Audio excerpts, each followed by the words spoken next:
and welcome to another Making Sense of Multiple Sclerosis video. And today we are on my home turf. We're going to talk about the psychological effects and impacts of MS. It's a big one.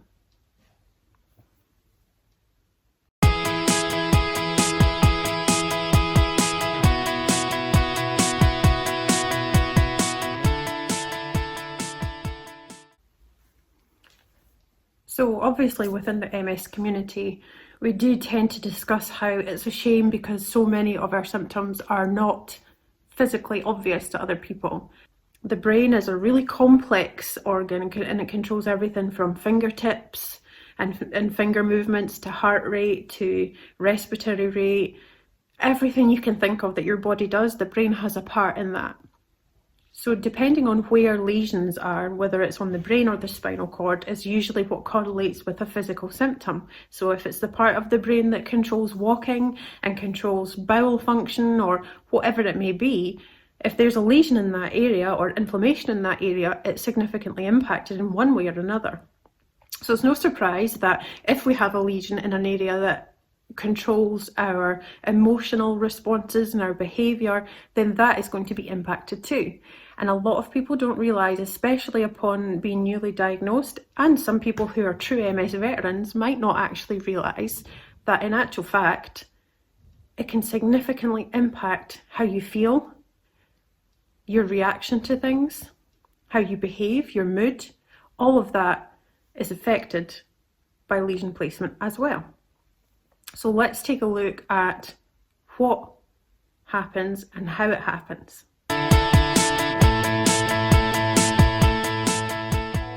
I can tend to be overly scientific with explanations. So I'm going to try and make it enjoyable, not boring. I decided after getting multiple sclerosis to study psychology because I wanted to help others like me, because I found it a very lonely and isolated position to be in upon diagnosis, and nobody could ever really explain what was going on to me until I got my MS nurse referral, and that made sense of a lot of things for me. Having an MS nurse was invaluable, so that was a huge thing for me. So studying psychology has taught me a lot about myself. I've studied my own MRIs to get an idea of certain aspects of my study and education, and that has really helped me understand just how significantly multiple sclerosis can affect you in all manner of ways. So what affects how we respond to things? What affects how we feel? So initially when we're diagnosed and ongoing throughout the progression of MS, we can feel a number of things. We can feel an imminent grief, a feeling of doom, frustration, depression, anxiety, mood changes. There's so many things that we go through that we don't always take into account. Our cognition can be deeply affected. Your memory, brain fog, all of these things can cause a lot of issues within our day-to-day life, and sometimes it's not always picked up as a main feature within the publications and newsletters and literature that you get about dealing with MS, which is why I wanted to talk about it, because I feel like it's a bit of a taboo subject. And if you look at a lot of the social media forums, people regularly post, I just feel really down right now, I feel really depressed, I have mood changes and my partner left me because of them. Some really hard-hitting statements that I've read. I just think, I don't think that it's talked about enough, and that's why I'm going to talk about it right now.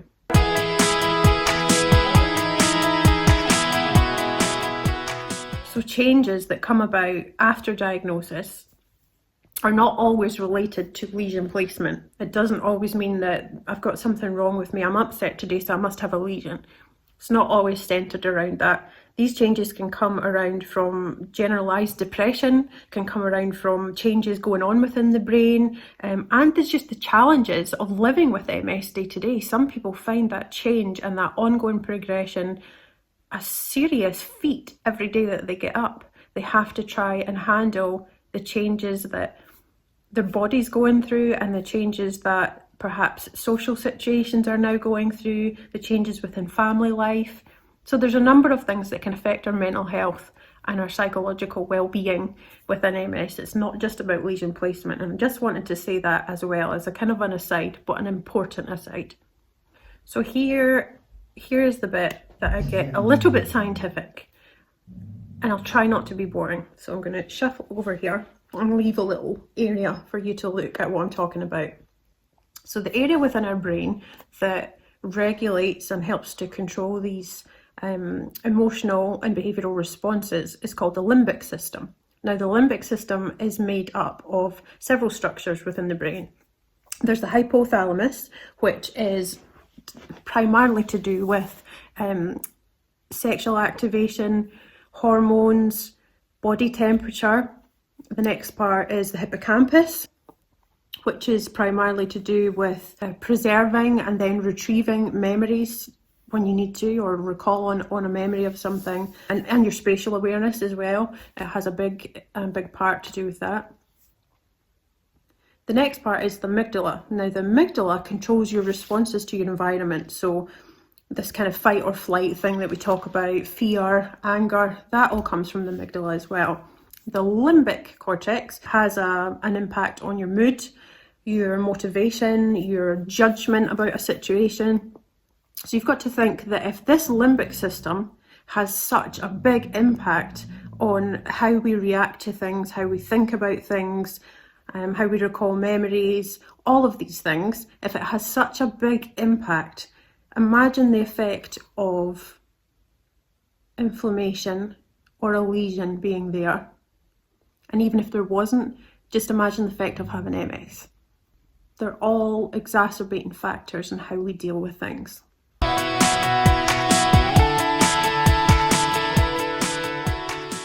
So I'm going to tell you a story about somebody that is quite a landmark sort of case study within psychology and is referred to in a lot of material throughout psychology textbooks. And it's about a chap called Phineas Gage. Now, Phineas Gage was a foreman, a boss guy within the railroad network in the 1800s, mid-1800s. And he sustained a significant injury whilst working. Now, Phineas was always described as a very reverend, hard-working, friendly, happy-go-lucky, nice guy. And one day he had this huge accident and a metal rod somehow pierced his skull. And during that whole situation, it almost entirely demolished the left frontal lobe and the prefrontal cortex. Now, that obviously has a huge impact because we've talked about the limbic system and how that has an impact on us as well, but so does the prefrontal cortex, this little bit right here. That has kind of the role of executive function, so decision making, planning, or imagining the consequence for something. So this person's really annoyed me today, so I'm going to just tell her exactly what I think of what she's just done. Or my boss has just said something to me and I'm just going to tell him, you're out of order. Your prefrontal cortex goes, whoa, wait a minute. Let's think about this decision-making process and what the consequence will be. Perhaps you should not say that to your boss because you might lose your job, or perhaps you should not say that to your friend because you might really upset her. The prefrontal cortex kind of regulates that decision-making process. So again, imagine if we had a plaque or a lesion or inflammation in the prefrontal cortex, it causes significant changes to how we respond to certain situations. And again, the effects of MS has that whole impact on our responses in general anyway. But if we had damage in that area, it's a lot worse. So this chap, again, back to Phineas, had this accident and then all of a sudden his demeanour changed. He became known to be very irreverent. He became to be rude, angry, swearing. There was all sorts of things that were documented in his behaviour after this injury. He was able to speak almost immediately after it pierced his skull, and I've got another picture here to show you exactly where that went. So another kind of problem with having, no prefrontal cortex just about, or no left frontal lobe, meant that he could not adequately or consistently survey the impact of what he was saying or doing, or what might happen, or what the consequence might be. And he also had no ability to feel guilt or remorse, or very little ability to feel guilt or remorse, because you find that although each part of the brain has a function, they do tend to work together for some things and help each other out. So there was very little guilt or remorse in how he felt about the things he said and did. So if we take all that away, it helps you to see why brain damage, which is essentially what it is, can really affect how we deal with others and how we feel, the things we say and the things we do. And sometimes that can cause huge problems within family and social circles.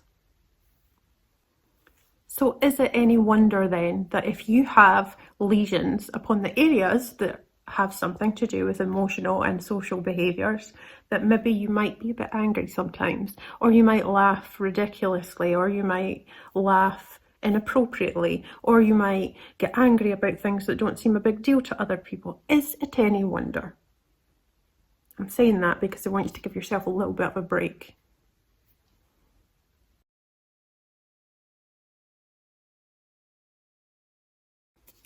So I actually did a little bit of research because I was trying to look for some more recent documentation and study about mental health within MS. And there was one study that I looked at, and the statistics were last taken in 2011.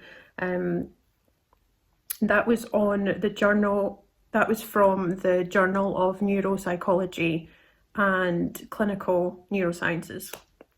And they said that patients with MS have an increased risk of developing depression compared to others with chronic neurological conditions, which I thought was really interesting, because when you think about the horrific impact of the likes of motor neuron, and I'm just not sure how accurate that is, but from an MS perspective, I can certainly see why that would be the case.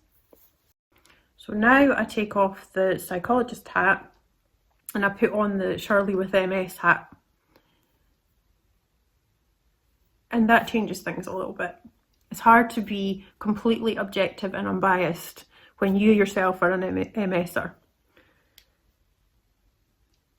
The biggest issue with experiencing mood swings or depression or anxiety or grief or just the challenges of living with MS is that we don't talk about it. Now that sounds so simple, I was like, well duh, but really, how often do we talk about it? How many of us have a friend or a partner or someone say to us, how you doing? What do we say? I'm fine. Nobody ever really goes, well, actually, I'm having problems with my bladder today, and I've peed my pants, at least 3 times this week, and, I had a bowel movement in the car, and it was totally unbeknownst to me, and you worry about the impact of what that'll be on the other person. So we just say, it's sometimes just easier and less work to say, I'm fine. The problem with that is that it's not an accurate reflection of what's really going on. And the problem with that long term is that if you're experiencing mood swings, depression, anxiety, all of these things, you cannot get past that or work through it or get help with it unless you communicate. That communication can be in the framework of a doctor's office, a GP. It can be with an MS nurse, a neurologist, a helpline, MS Trust, MS Society. I'll put lots of stuff in the link below, but there are a lot of places you can go for support with these issues. We have to stop saying I'm fine, because the whole toxic positivity thing can really have a significantly negative impact on us long term. You have to stop saying I'm fine. I do it all the time, but I need to stop doing it too. It's not do as I do, it's do what I say.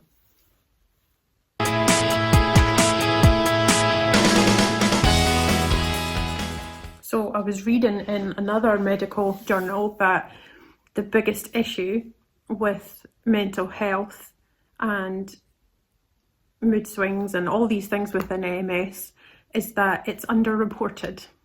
So that's why I'm talking about the communication.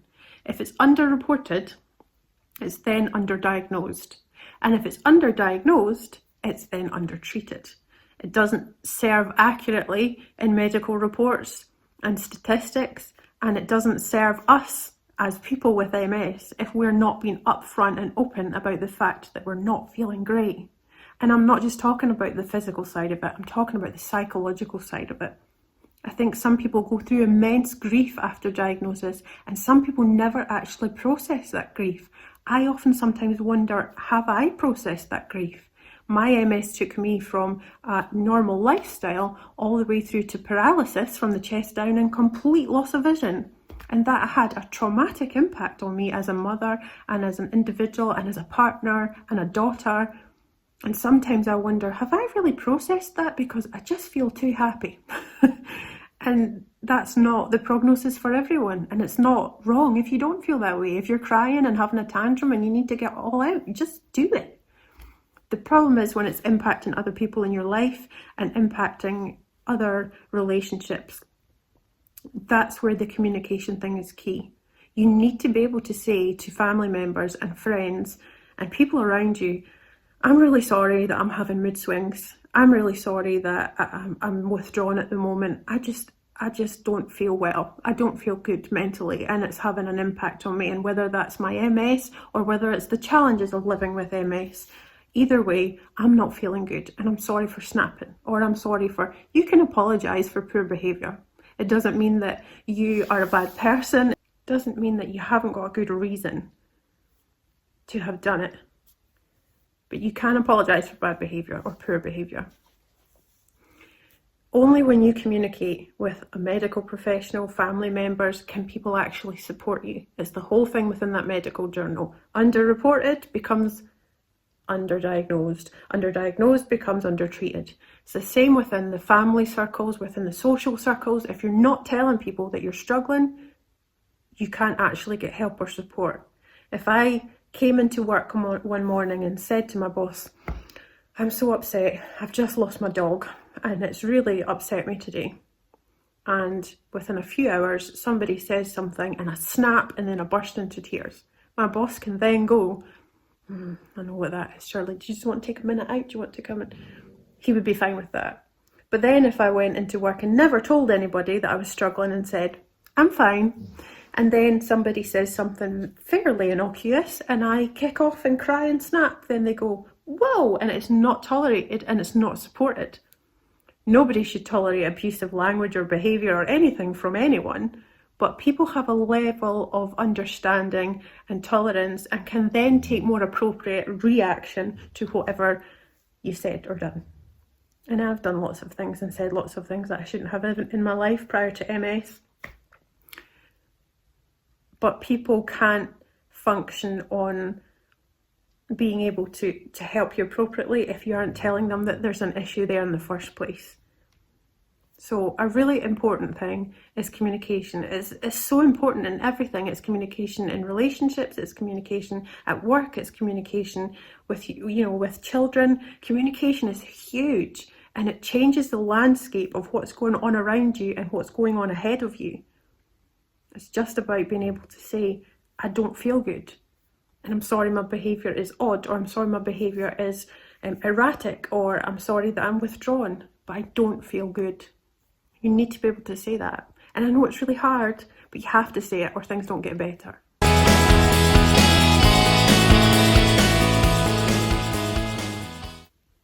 I once had someone come to me for a session and she was talking about different things that were going on in her life as a mother and as a wife, and that situation was becoming really difficult for her. Now, she didn't have MS, but she had a lot going on. And I asked her, so tell me what your weekly routine looks like. So literally day by day, what do you have? And she listed, well, the kids have football on the Monday, and then on Tuesday they have this, and then I go and take my husband to an appointment for this, and blah. And she listed everything. And I got to the end of it and I said, so during the week, what things do you do for you? And the question almost didn't register with her. I could see her looking at me like, what do you mean for me? I said, well, for you, what do? You go through the motions of life and your responsibilities. What do you do for you? And that could be anything. Do you take a hot bath? And then, well, I couldn't take a hot bath because I would go blind and mobility would disappear. But anyway, do you take a hot bath? Do you have nighttime reading before bed? Do you go to a class? What do you do for you?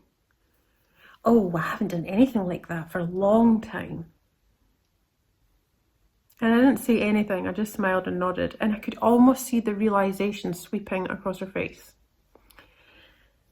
And she said, I see what you're getting at. And I said, but the thing is, people don't place enough value on something that you enjoy.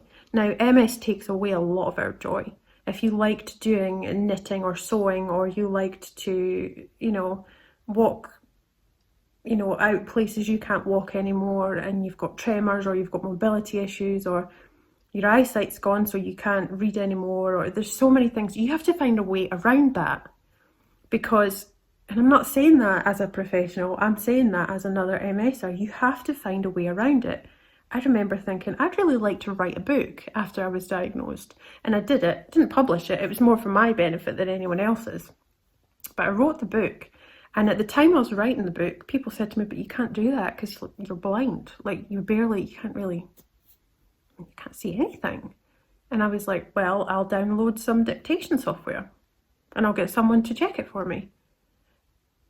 And I remember thinking, why do people make such an issue of, I can't do this anymore, I can't do that anymore? I've been there and I am there frequently, but it's about finding, well, what can you do? How can you get around that? So it's very easy when we are in the midst of something to not be able to see.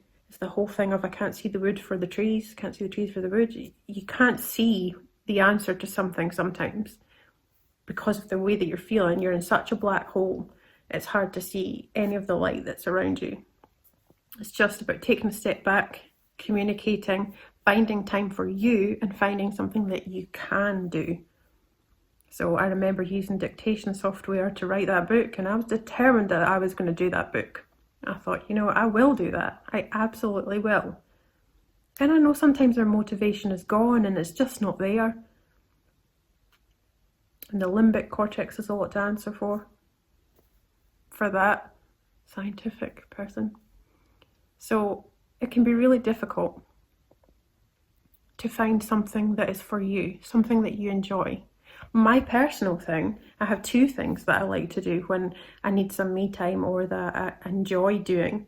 And one of those is painting. I like to paint watercolour and do illustration. My partner is a writer, and I like to be able to do things for him and do some animations and some illustrations rather for his stuff. So, I paint and it's relaxing. I have tremors sometimes and I just have to accept on those days, okay, there's only so much I can do, and I have to accept the limitations of that. But then I'll look to find something else that I enjoy. For example, we have horses, we have animals, there's always dogs somewhere in this house. I enjoy being with them and spending time with them and playing with them. So you have to find joy somewhere, and you have to find you time somewhere. And if you can't find what you like, keep looking until you do. So we've identified that there's a problem. We have made friends and family aware because we've communicated, we've spoken to maybe an adequate health professional, whether it's GP, neurologist, MS nurse. What else can we do?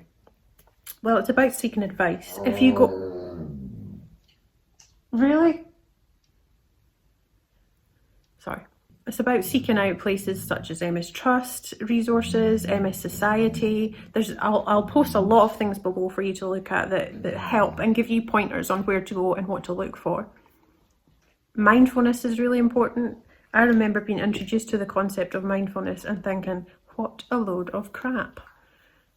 But it wasn't until I actually started to practice mindfulness, I realised just how important it can be in recovery, in meditation, in keeping us calm, and keeping our levels of stress and cortisol down. These things are really, really important. Mindfulness can be anything. It can be lying down and closing your eyes and listening to some podcast. It can be reading. It can be spending time with animals. It's not always invited. Whatever makes you happy and takes the least amount of effort, mindfulness is good for. And it can really help you recover from some pretty traumatic situations. Art therapies, journaling, finding hobbies. There are a lot of things that are available and a lot of things out there to deal with. Or dogs. I always recommend dogs, but even when they're old and stinky. And what I want to leave you with is this. You are not alone. I say this in all my videos, but it's because I never heard it when I was going through the initial impact of MS.